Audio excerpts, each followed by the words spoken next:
Atrapado en lo tremendo, el sistema de conocimiento de Carlos Castaneda, por Juan Morales Martín.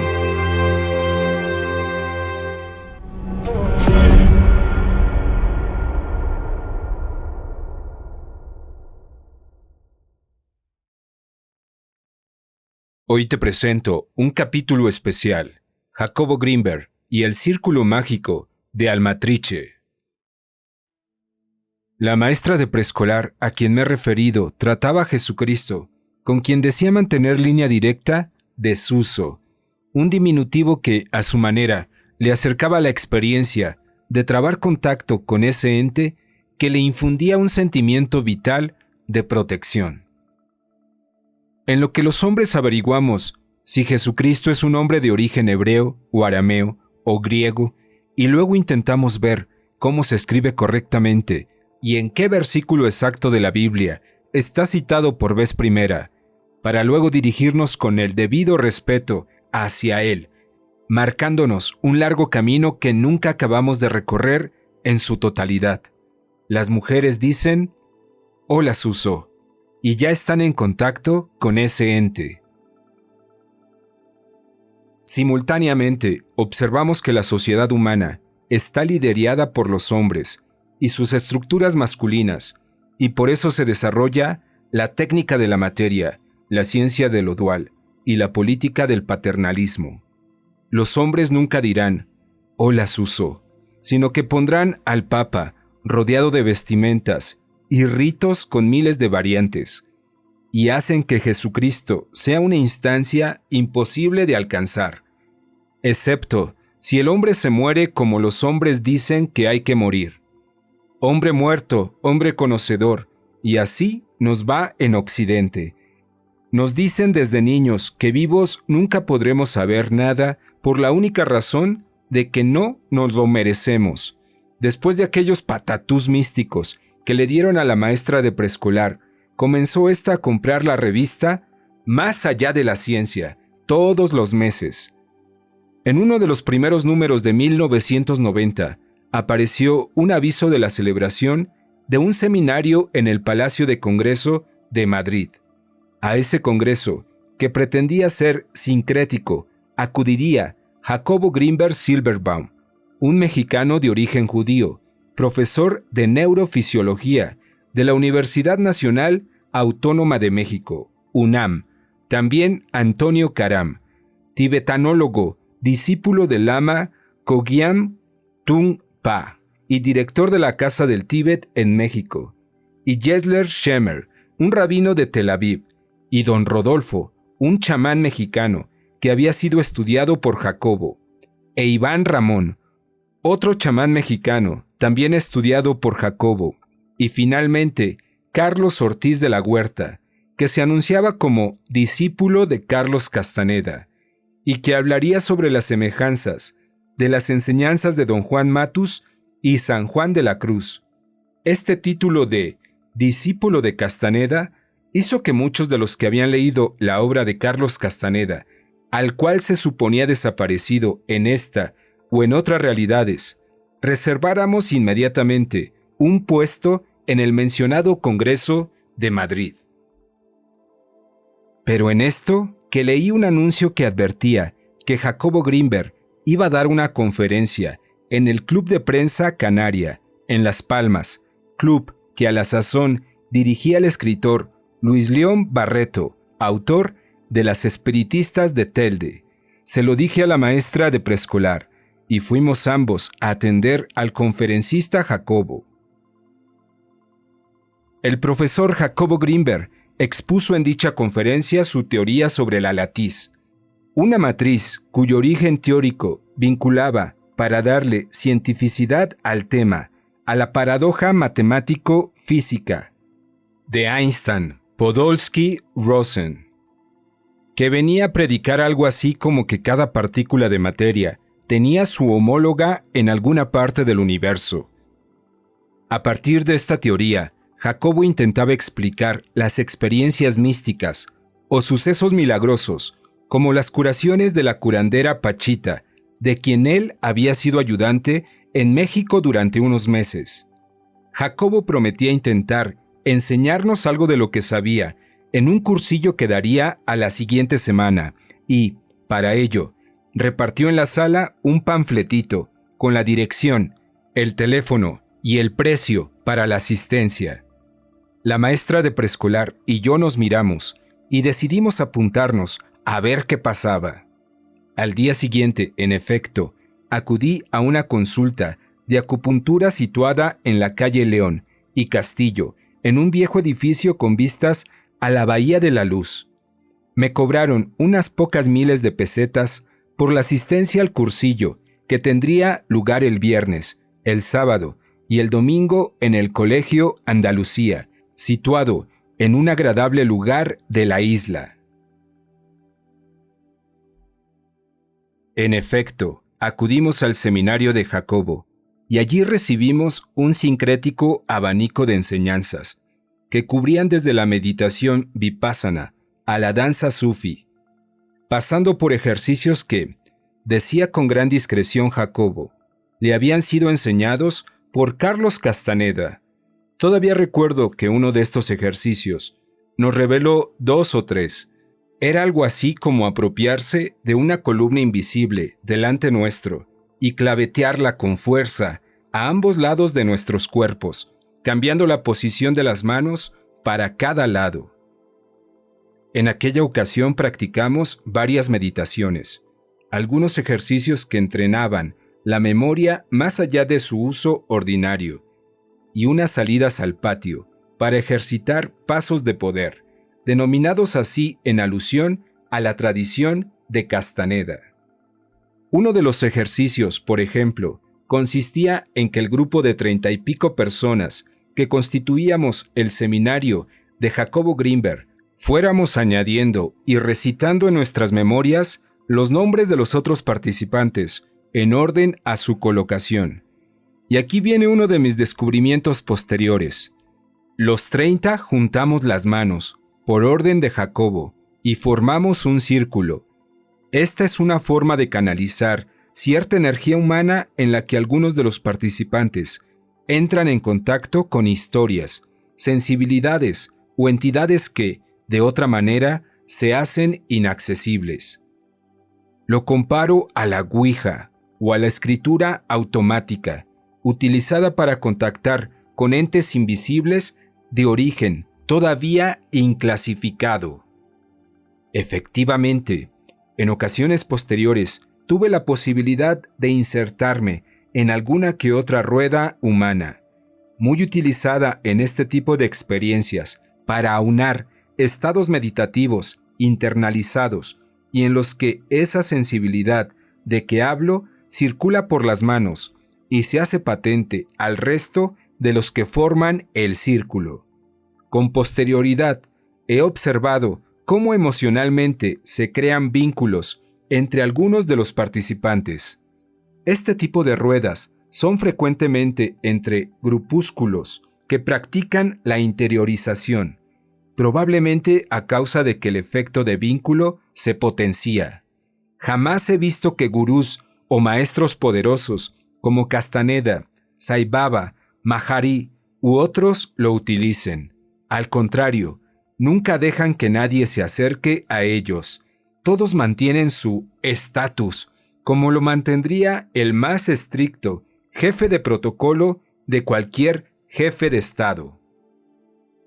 La práctica del tablero de la Ouija es otro de los ejercicios que ponen directamente en comunicación con entidades o sucesos que se manifiestan oscuramente a través de coincidencias o revelaciones de saberes que supuestamente están a buen recaudo, pero que, de manera inconsciente, pasan a la conciencia ordinaria.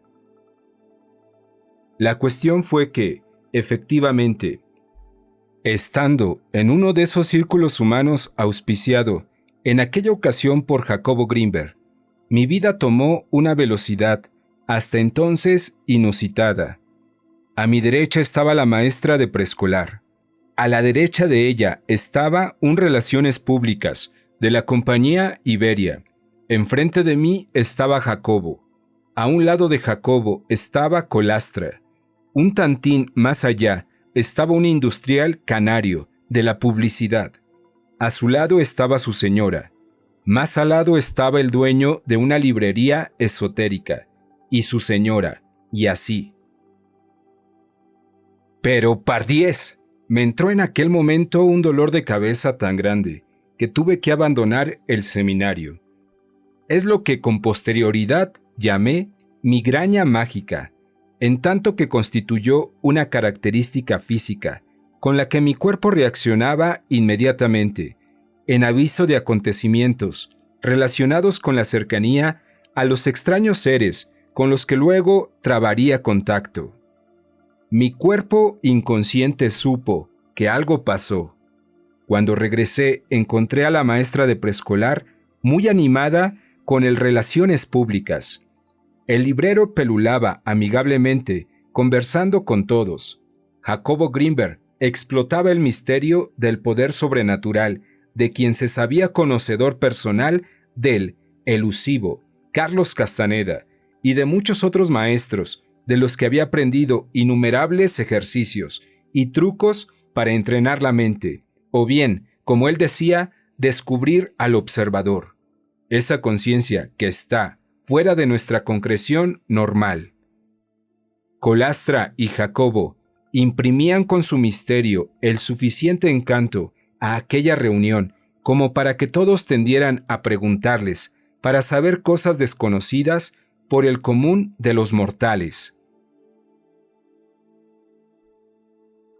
Entretanto, vendían libros que Jacobo había escrito y traído en un maletín, publicados por un instituto universitario de México, el IMPEC, y realmente llenos de curiosas informaciones acerca de chamanismo mexicano. Compré todos los libros de Jacobo Grinberg. En ellos Jacobo investigaba o proponía la descripción y la posible explicación de los sucesos sobrenaturales o las aperturas místicas que experimentaban chamanes como don Lucio de Morelos, don Rodolfo, don Iván Ramón, el propio Carlos Castaneda, o lo que se oía decir de don Juan Matus, Pachita y algunos más. Y he aquí que había una segunda edición del seminario de Jacobo Grinberg en Tenerife. Le propuse a la maestra de preescolar ir. Cogimos un aerotransportador acuático de la compañía Transmediterránea y llegamos a Tenerife. Nos alojamos en el hotel que estaba preparado para celebrar el evento. Pagué de nuevo otros miles de pesetillas y a cursear otra vez con Jacobo Grinberg. En esta segunda ocasión me fue muy bien. No hubo dolor de cabeza, porque la circunstancia mágica que me había premonitoriamente advertido de aquella forma ya estaba advertida. Y no tenía por qué volver a expresarse.